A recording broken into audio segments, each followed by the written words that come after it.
Sampai tadi tahapan komunikasi ya. Yang pertama prainteraksi ngapain? Ngapain tadi tahapan komunikasi? Prainteraksi ngapain? Ya, oke. Jadi prainteraksi gini misalnya. Dinas pagi nih, ceritanya simulasinya saya dinas pagi. Saya dinas pagi di ruangan apa ya ceritanya ini namanya ruangannya? Melati. Ya, ruangan melati deh misalnya melati. Di ruangan melati saya dinas pagi. Nah, saya ketemu sama temen yang dinas malam. Ya kan? Itu namanya operan. Nih pasien nanti kalau operan gini, pasien jumlahnya ada berapa dalam satu ruangan, diagnosanya apa aja, terus tindakan yang harus dilakukan pagi itu apa aja, obat yang diberikan gitu. Nah, misalnya dioperin siapa pasiennya? Carisa. Atas nama Carisa jam 8 di HP kalian berasanya di 8.44. 8.48. Oke, jam 8.50 lah katakanlah ya. Jam 8.50 pasien harus dibantu personal hygiene. Nih kata yang dinas malam. Oke. Terus saya lihat catatannya nih. Sebenarnya ini apa namanya? Rekam medisnya si pasien Carisa. Dengan dia misalnya pasca operasi sesar lahiran dia ceritanya nyonya, berarti nyonya ya, nyonya Carisa 16 tahun ya. 16 tahun. Ini contoh ya, contoh. Bukan Nona Bu ya Bu? Bukan Nona ya? Bukan, kalau udah nikah 16 tuh udah nikah Bu? Kan tadi dia melahir. Oh iya. belum tahu Iya. nikah apa enggak, kan Iya ada yang benar-benar. nikah tapi lahiran ya kan? Iya. Tetap dipanggil nyonya, walaupun nggak ada suaminya, statusnya belum menikah, dia tetap dipanggil nyonya karena statusnya sudah sebagai ibu ya. Nyonya Carisa 16 tahun, pos SC hari pertama misalnya, harus dibantu personal hygiene. Oke. Nah, ruangan melati bed 2. Saya udah sinkronkan bayi di ruang perina misalnya, bayinya tuh dipisah ceritanya kalau pagi.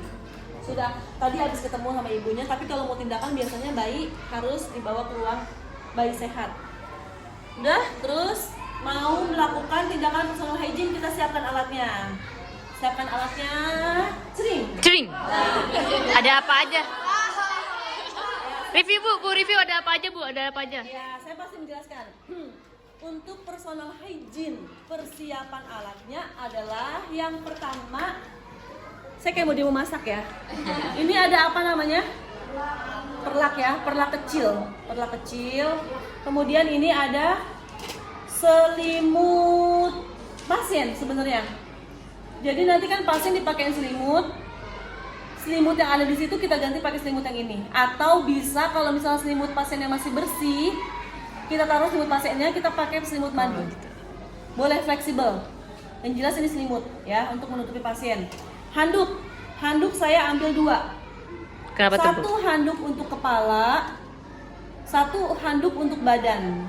Ada juga cuma satu nyiapinnya, tergantung kondisi. Kalau misalnya setelah dia dicuci rambutnya terus handuknya tidak terlalu basah, boleh dicuci lagi buat sampai badan.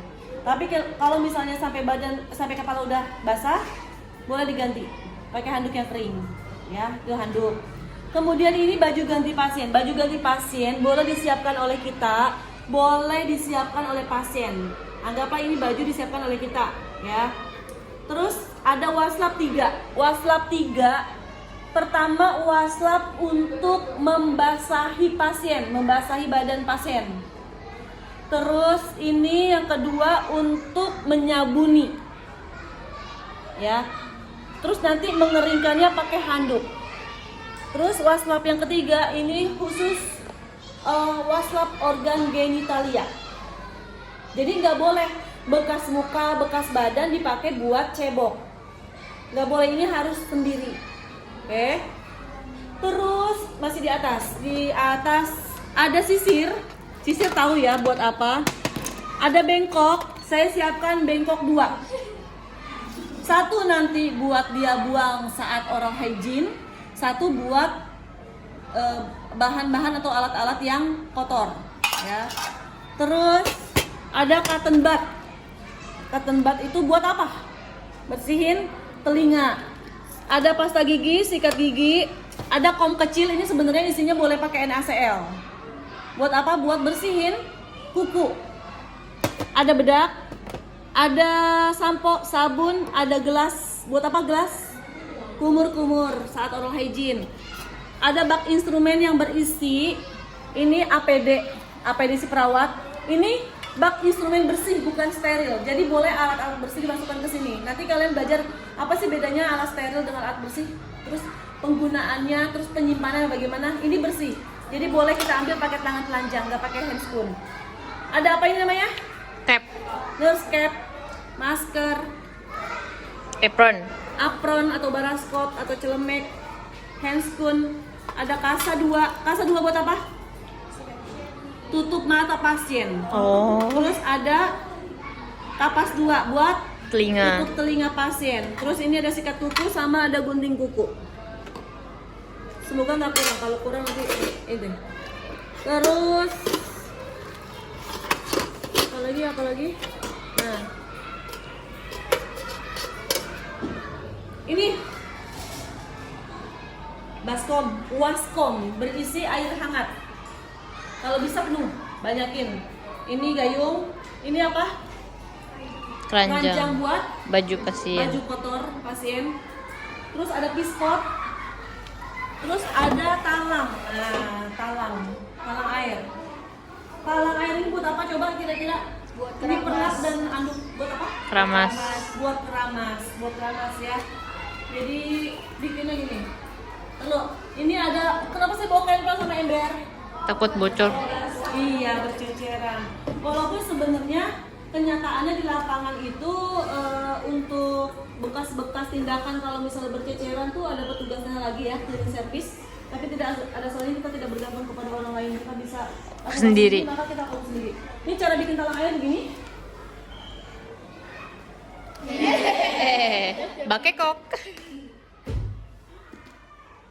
Terus ini apa? Anduk digulung. Gampang sih. Terus kita gulung. Ini tidak diajarkan di mana-mana ya, cuma di sini.